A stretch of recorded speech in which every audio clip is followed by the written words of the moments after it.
How to close all apps using gesture on Samsung Galaxy S24 Ultra and any other Samsung device.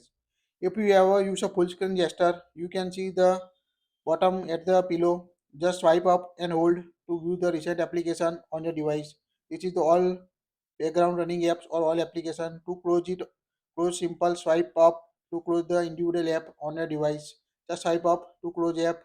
If you want to close all application at once, just tap on the close all button to close all application at once. Now again use gesture to swipe up and hold, and you can see the no recently used app. So it's quite easy to close all apps or background running apps using the gesture or a full screen gesture on your Samsung S24 Ultra and any other Samsung device.